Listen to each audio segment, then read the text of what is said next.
Hi everyone, my name is Nate Meeker. I am the Esports Director at the University of Akron.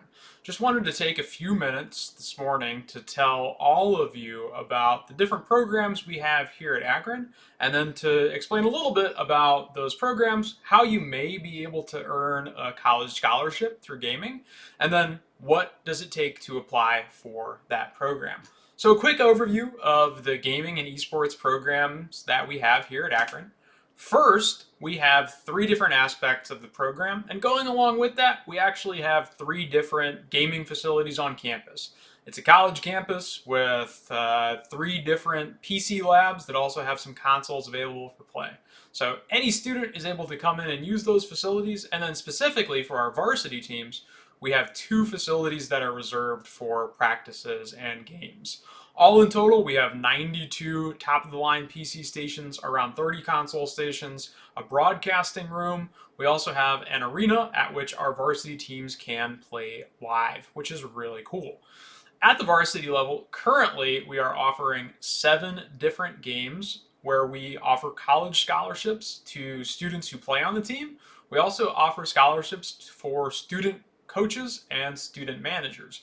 We're currently offering those scholarships in League of Legends, Counter-Strike, Overwatch, Rocket League, Hearthstone, and then this most recent semester, we've added in Fortnite and Rainbow Six Siege. Currently, we are the reigning collegiate champions in Rocket League and Rainbow Six Siege. We're still working on the other games to get up to that same level, but expect to see us there within the next few years. In addition to that, we also have over 16 different club programs at the University of Akron for students of all different skill types to join and enjoy gaming on campus. It's a great way for them to meet friends, to get attention in their realm of gaming, and if they're competitive, to up their competitive level while they're at school. We've had a lot of instances where students who just didn't quite make the varsity team in their first semester or two join one of the really active club programs, get a lot of great competitive experience, and then be able to try out for that varsity team in the fall. And then if you're more of a recreational gamer, we also have free play facilities as well. So the facilities on campus that I mentioned earlier, they're open for students completely free. They're open at noon and they close at 11 p.m. We're open 7 days a week. So there's plenty of time to get your gaming in on campus. If it's a game that you own that you'd like to play, you're more than welcome to come in and play that. But we also have a huge library of different games that you're able to play as well. On the varsity end, because I know that's what many of you guys are here to listen to today, we'll talk about a couple different aspects of the program. So first, as I mentioned, every position that we have currently is offered as a scholarship position. So that does mean that if you're offered a starting spot on one of the rosters, we will offer you a scholarship at the university to go along with that. Those scholarships start off rather small. They start off between $1,000 and $2,000 a year, but then they can grow depending on team performance and how our teams do over the course of the year. Many of our teams who compete very well, win their collegiate division, are often winning between $5,000 and $10,000 per player per year. So it's a great way to earn some extra money while you're in college if you're competitive enough.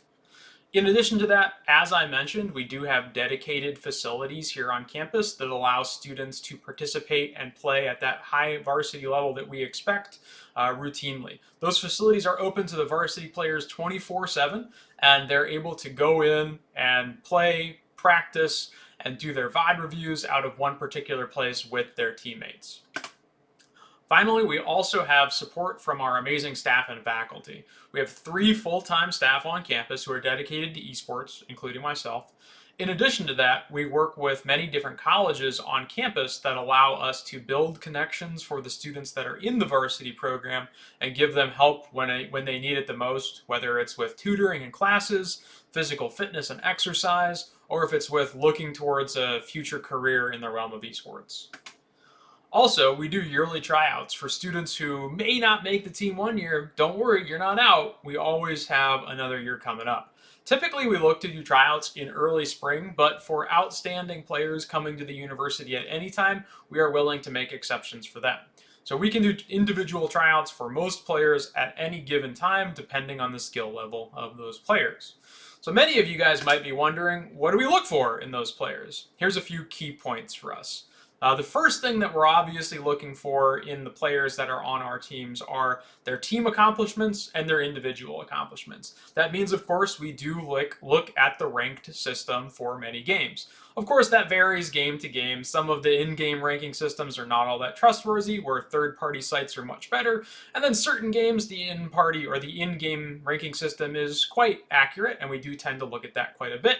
We also look at what teams they've been a part of, what organizations they've been a part of, how have they done over the last couple years. That's very important for us when we see players trying out for these teams. We also record all of the tryouts that we do yearly, and we look very strongly for in-game communication. It's very important for us to hear that players are communicating well and that they're able to adequately and articulately talk about the strategies that they're employing within the game. It's very important that they're able to communicate with their teammates because they're going to be on the team together for that entire year at the very minimum. We also look at grades and test scores for students coming in because, of course, we are an academics first program. We make sure that students are on track to graduate at every point during their course of their varsity play here at Akron. So keeping the grades up, keeping those scores high is very important. We also look for leadership qualities because we are always looking for new student coaches, new student managers, and IGLs for a lot of the different teams. And finally, we are looking for that dedication to self-improvement for many players. So what that means is we look at past seasons and look at progress as well. So we're not just going to look at the past 6 months and see how you've been doing in that one particular game, but we're going to look back at past seasons to see how you've improved to come to where you are now. Here's a quick photo of one of our varsity rooms. This is an arena where we can seat about 70 people outside and watch as we play against other teams. Here's an example of us playing Counter-Strike live against another team that came to play. We 16-1 them, by the way. That screen that you see behind them is where we do broadcasts. So the audience that's sitting outside, 50, 60 people, are able to watch that and listen to that right live while the game is going on, which is really cool for a college campus. Finally, many people always ask me, Coach, how do we get noticed by the program? How do we get noticed by other colleges? Well, there's a few different things you can do. First, playing games in the ranked format of your chosen game is very important. Sure, the casual, the general stuff is really fun, but that's not always what coaches and programs are going to look at when they're choosing players to be on their teams. So make sure that when you're playing, and you're playing seriously, you find a ranked system that matters for that particular game. As I mentioned earlier, that ranking system may just be the traditional matchmaking system of the game, but then for other games, like Counter-Strike, for example, the ranked system in the game often isn't what we're looking at, and we're often looking more at ESEA or FACEIT as opposed to the general matchmaking queue. In addition to that, it's always important to have VODs ready to go of past tournaments, events, game performance, and not just highlight reels, but complete game performances. If you have in-game comms, those are always helpful as well, so we can listen to how you communicate with your team members, whether things are going really well, whether things are going not so well. That's important for us to see. So we really don't look at just the highlight reels, right? But we're always looking for complete games, complete tournaments, things like that where we have access to. It doesn't necessarily have to be the VOD itself. It could be a link to the VOD on YouTube, or if it was on Twitch, that's also fine. We always ask players to apply early and check back with us often. I'm always on Discord. I'm always available by email. Those two ways are great ways to get in touch with me, get in touch with the program. We can tell you where you're at as far as what we're doing for tryouts, when those tryouts are going to be, how we're looking to hold the tryouts. So just checking back often definitely shows us that you're interested and passionate about the program. And again, that participation in yearly tryouts is probably the most important thing for us because we do always have those tryouts, like I said, in usually late spring for players to come in or be online and show us their stuff. Finally, that application is listed down there at the bottom. It's uakron.edu/esports/varsity. There's a button on there that will allow you to apply for any one of those 7 different varsity games that I mentioned, and then you'll hear back from the program immediately with when those next tryouts are going to be. If there are any questions that anyone has, feel free to reach out at any time, and I'd be more than happy to answer any of those questions. You can find me on our website, and my email is also listed right there, ntm2 at uakron.edu. Thanks for your time this afternoon, everyone, and I hope you have a good rest of your event.